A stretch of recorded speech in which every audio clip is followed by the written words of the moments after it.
Welcome back, everyone, to the Octagonal Podcast. It is me, your host, if you want to call me that, Mr. Octagonal here. So today, we have 5 more topics we're going to be discussing that has happened in sports for the past couple days. We have 2 college football ones, 1 NFL one, and 2 NBA ones, and believe it or not, they happen to be in that order. That's just a flat-out coincidence. So, first, we have one that I'm not too thrilled about since I'm an Oregon Ducks fan, and that is Oregon's rookie coach. Can you really call him a rookie? Because he was coaching at, I believe, South Florida before he came here, but this is his first year of Oregon, and he's already going to leave. He is replacing Jimbo Fisher at Florida State. Now, Willie Taggart is a snake. Here's why. Mississippi State, they fired their coach. Florida fired their coach. Texas A&M fired their coach. Tennessee fired their coach. So yeah, they all got fired. But Willie Taggart did not get fired, and neither did Jimbo Fisher for that matter. So Jimbo Fisher is technically a snake too. So technically this is all Jimbo Fisher's fault. So Jimbo Fisher and I are not on the greatest of terms either. But Willie Taggart's a snake because Oregon's a good team. Oregon's a good program. Florida State's probably a little bit better of a program. I think Florida State's a better program than Texas A&M. Just Florida State was horrendous this year, but next year I think we're still going to have DeAndre Francois, so Willie Taggart should have fun with him. And I know Oregon does not have the brightest future after this year. Royce Freeman is a senior. Justin Herbert, our quarterback, I'm pretty sure he's a senior as well. So those aren't good. We're probably going to struggle next year, especially with a rookie coach once again, our third new coach in 3 years. I wanted Chip Kelly, but he's going to UCLA, and I'm pretty sure they fired their coach, so he's not a snake either.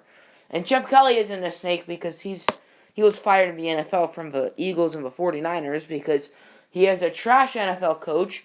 He needs to stay in college, and you know who else needs to go to college? Adam Gase. Adam Gase is so overrated. He's a terrible coach for the Miami Dolphins.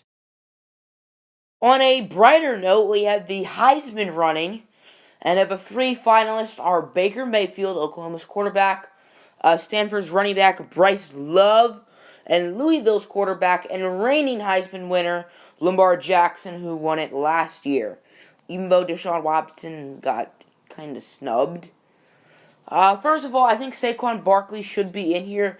I don't think he should be the Heisman, but I think he should be top 3 because he was probably the best running back in the country. I think he was better than Bryce Love, to be honest. He was also a great special teamer, good returner. I think Bryce Love was great, don't get me wrong. I think Saquon Barkley should be in the mix of this. Maybe even you could discuss like a Kelly Bryant or Mason Rudolph could even be talked about. Players like that. I don't really want to have any small schools, but maybe even Rashad Penny from San Diego State. There was another one in my mind that I just forgot. But, Florida Atlantic's running back Singletary with Lane Kiffin. But we have these 3, Mayfield, Jackson, and Love. It seems like it's going to be a runaway. It seems like it's easily going to go to Baker Mayfield, which makes sense. He is the only one of these 3 in the playoffs. He's been the best out of these 3 this year. I don't think he's going to be a good NFL pro because I personally think he's the next Johnny Manziel. With the off-field stuff, he's not that big. I think Lamar Jackson will be a great pro on the other hand.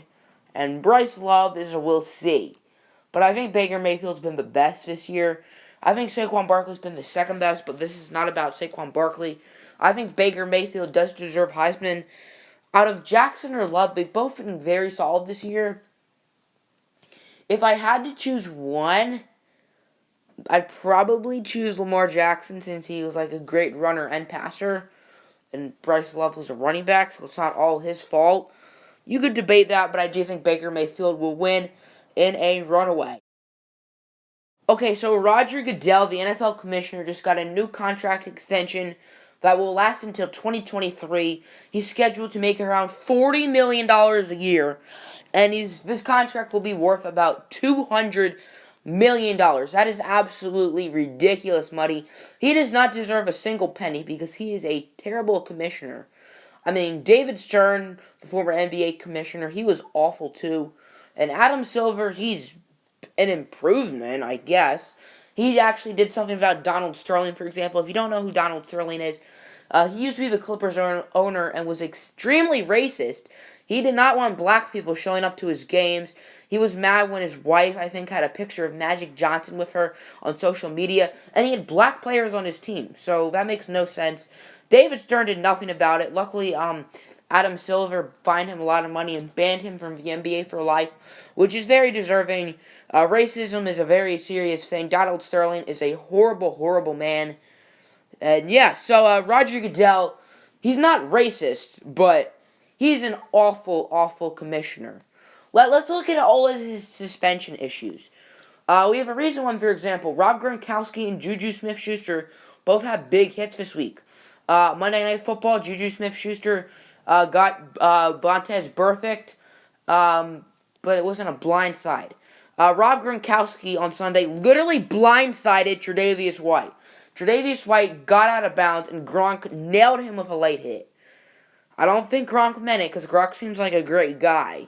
But they both got the same suspension, which makes no sense. George Iloka, who also hit Antonio Brown really hard in the same game with Juju Smith-Schuster, he only got I shouldn't say only, but he got a one-game suspension too, which him and Juju deserve much less suspensions than Rob Gronkowski. And I saw something today that Rob Gronkowski got a one-game suspension for his blindside with Trevathan. Remember week 4 of this season with the Bears and the Packers? Danny Trevathan hit Devontae Adams very hard. Adams' mouthpiece went out. He got 2 games. Gronkowski's hit was worse than Trevathan's, but Trevathan's was a 2-game suspension and Gronk's was a 1. I saw that it may have to do with racism, which hopefully Roger Goodell's not racist. We were talking about that a minute ago with Donald Sterling. But, yeah.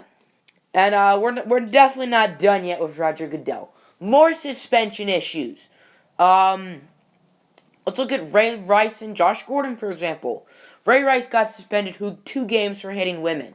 I mean, he hasn't played in the NFL since, so that's really a bad example. But, okay, Ezekiel Elliott, he got 6-game suspension for hitting women. Josh Gordon got a 2.5-year suspension for smoking weed. Smoking weed is not a good thing. Please do not smoke weed, kids. But hitting a woman, I think, is personally worse than smoking weed. Smoking weed is very bad, but you can... okay, so maybe smoking weed is worse. I think hitting women is worse than smoking weed, but even if smoking weed is worse, that's a big difference. 6 games in 2.5 seasons. That is a major, major difference.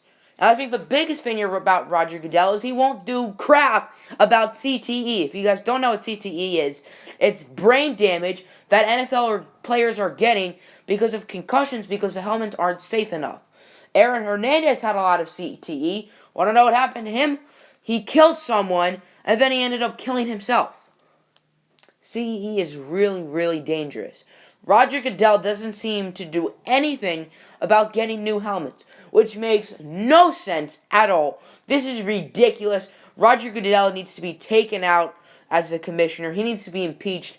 He is awful. And if only there was a living, breathing commissioner in the NFL who would do something about CTE, because Roger Goodell seems like he's making little or no progress on doing anything about CTE. So on Monday's game against the New Orleans Pelicans, which of course tempers were flown everywhere with Kevin Durant and DeMarcus Cousins getting ejected, even though Boogie didn't do nothing, he's boogieing, the refs hate him, so they think they have the right to eject him. Well, anyway, Steph Curry, he rolled his ankle after shooting a shot. It looks very painful. When I was younger, I was in a bounce house.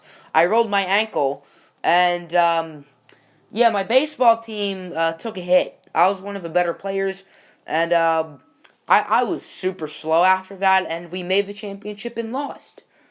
But anyway, that was ages ago. That was very long ago, because I am an old man in the retirement homes now. But anyway, Steph Curry rolled his ankle, looked very painful. I believe it said he's going to be out for around 2 weeks. So how will the Warriors do without him? Now, the Warriors are playing tonight in Charlotte. This would be Steph Curry's homecoming because he is from Charlotte. He was actually born in Akron, fun fact, which same place that LeBron was born.